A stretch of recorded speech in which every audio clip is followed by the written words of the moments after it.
So I just got home from dropping my son off to go to college. And I mean, I'm happy for him. I'm excited for him that he is embarking on this journey. He's getting the education that he wants so that he can have the career that he wants. And he's going to be meeting new people and having new experiences. And I love all of that for him, especially with me being on this spiritual journey that I'm on. Like, I see the beauty in all of it. But the part that is tugging at me and making me not be able to breathe, as sweet as my son is and as respectful as he is, and he's very humble, the part that is tugging is, one, I will not be able to see him every day, so that I can literally lay eyes on him to make sure that he's okay and that the world is not beating him down. Second part that tugs is sending him out in a world where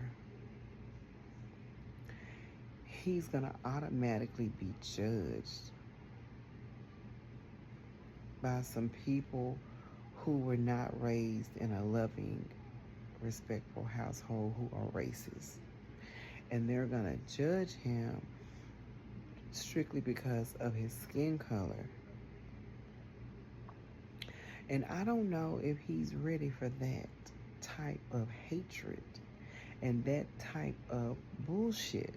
And because I teach my kids, you don't make a difference with people.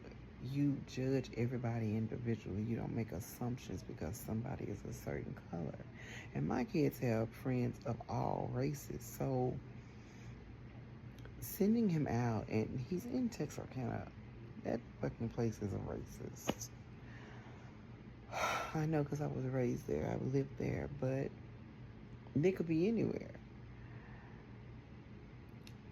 Because in my heart, knowing how he is, the world doesn't deserve to have my Nubian son out in this chaotic world where it's so much racism, where innocent Nubian boys and men sometimes don't make it home just because of their skin color.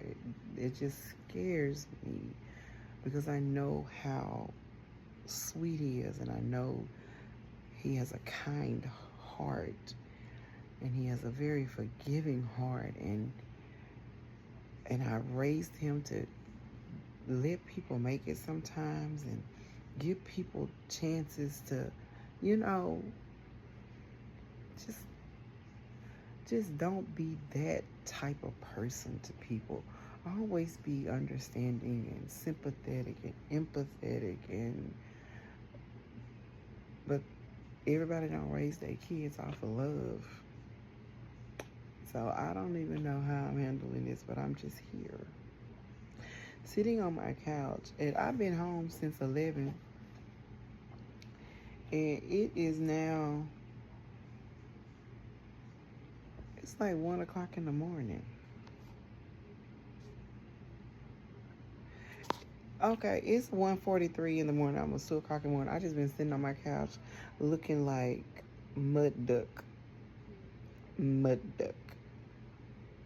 I've cried and I've just been sitting. And I should be in the bed because I have to go to work.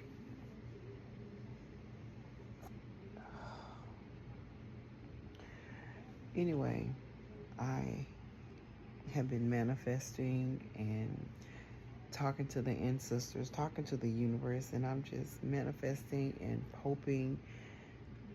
I know he's a sociable person. He can be a little awkward like his mama, but he's sociable. He knows how to hold intelligent conversations and goofy conversations. And I'm just manifesting that he find his little nerdy tribe while he in school, and he find him people who are like-minded like him, and some people who aren't. I just want him to get his tribe. He's not living on campus because they didn't have a dorm, and then they called us Thursday night talking about they had a dorm, and it was a dorm where 4 people lived in the dorm, and ain't nobody got going to be living 4 boys inside of one room. So he will be staying with my mother, but it still doesn't make it any easier because I don't get to see my baby every day, so that I can physically see him to make sure he's okay. And I just keep telling myself, girl, breathe. Breathe. But this has really been a hard one. So that's where I'm at. Sitting on the couch stuck like Chuck.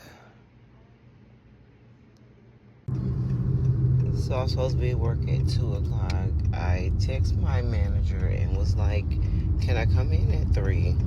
Because I woke up crying. And then last night about 2 o'clock in the morning, me and Zipporah had a cry fest. So we are not doing okay. But we are okay. But we are not okay.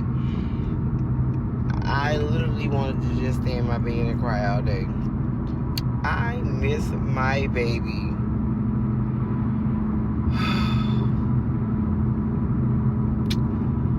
These are the things that no one tells you about parenting. This is the shit no one talks about.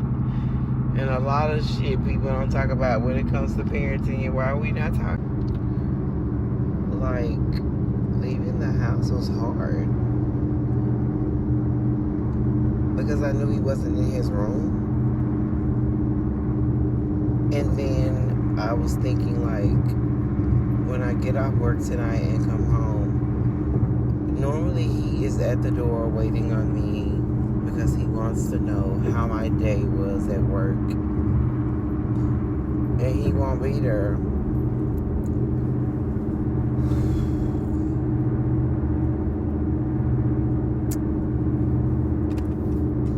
And I know he's okay. But I am not okay. My God, I thought I was okay. But I'm not okay at all. Like, and I'm not even like an emotional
what the heck? Oh, okay. Kingston James. Zipporah, come sit over so I can see you. Kingston, say hi. Say no. No, no. Kingston, say no, no. No, no, no, no. Kingston, are you a good boy? Are you a good boy? He's silly, isn't he? Kingston said bye-bye. Bye-bye. Bye-bye. He's a sweetie, isn't he? Is he a sweet boy? King James.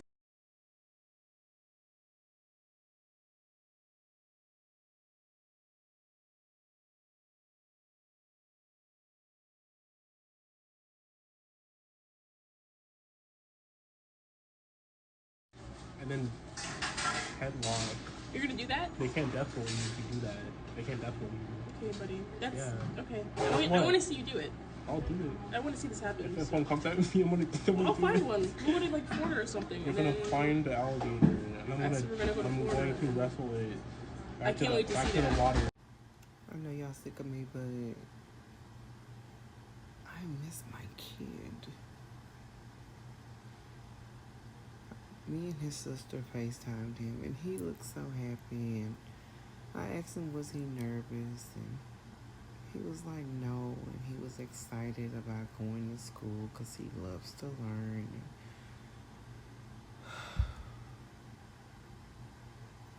I remember the day I found out I was pregnant with him. And in that moment, I knew it was a boy. And I said out loud to the universe and the creator, if this is another damn girl, I am going to scream. But in my heart, I knew it was going to be the son I always wanted.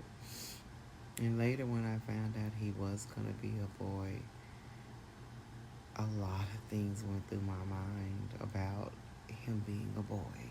The first thing that came to my mind was, what would his personality be like? What would his thought processes be like when he's navigating through life, even as a little boy? And then I thought, what kind of things do I want to instill in him so that he could be a man with a purpose? Even though his father was in the house, we were married, he wasn't a hands-on dad, so he did not show my son the things to prepare him for manhood. And I'm just going to be honest. And so in that moment when I realized that I would have to show him the things that men should be, the first thing that came to my mind was, what would his personality be like? What would his thought processes be like when he's navigating through life, even as a little boy? And then I thought, what kind of things do I want to instill in him so that he could be a man with a purpose? Even though his father was in the house, we were married, he wasn't a hands-on dad, so he did not show my son the things to prepare him for manhood. And I'm just going to be honest. And so in that moment when I realized that I would have to show him the things that men should be, so I knew that even though I grew up in a single parent household, my grandfather was he was my guy, but my grandfather was old, so he wasn't fully participating in things with me. Like, he couldn't take me anywhere. My grandfather was old. But the one thing I knew about my grandfather that I wanted for my son was, my grandfather had a kind heart, and he was a man of integrity. And so in my mind, a man should always have a kind heart, and he should always have integrity. My son is the epitome of what integrity is every day when I see him navigating through. When I see him going through challenging things, and he's been going through some challenging things. The way that he shows up and the integrity that he shows and the maturity that he shows, even though in my mind he's still my little baby. I have seen him grow from being this goofy, silly kid who just loved his mother to when he used to get on me and Zipporah's nerve because he was just very obnoxious. And now I look at him and I see this mature young man who knows how to advocate for himself, and he speaks up for himself, and he's up for challenges that I don't even know if I would be up for. I'm just overwhelmed with, wow, I made that, you know? And I was talking to his counselor, and she looked at me and she said, I don't know why you're so worried. She said, Kingston is going to make someone's daughter a great husband, and he is going to be a great father. The way that just allowed me to take a long exhale, because I worry. The one thing I can say is my ex showed my son what kind of father and husband he doesn't want to be. And it's sad, but at the same time, I'm glad. And I used to be a believer that a woman cannot raise a boy up to be a man. That's halfway true, but what I know in this moment, in this realm, is I can teach him how to be a good human. And I can instill some things in him that I know without a doubt a man should possess. The only thing a woman cannot teach a boy about being a man is the emotional aspects of being a man. That is the only thing. And what I'm realizing is a lot of men don't even have those emotional aspects to even show a boy how to be a man. So in reality, a woman can't raise a boy up to be a man. Because we as women know what we think a man should be and do. So when I was raising him, I raised him to always be truthful. I raised him to always voice his opinion. I raised him to not follow the crowd. I raised him to be the crowd, to be a leader, and to stand on business when it's something going against his belief system. To have integrity, to have morals. Don't be out here being a hoe. I always tell a girl, you dealing with the truth. Don't play with her feelings. So I think I raised him to be a man. Because all those things men should know to do or not to do. And so that makes my heart happy. And I'm just excited about seeing, moving forward, the man that he is going to be and how he's going to maneuver through life.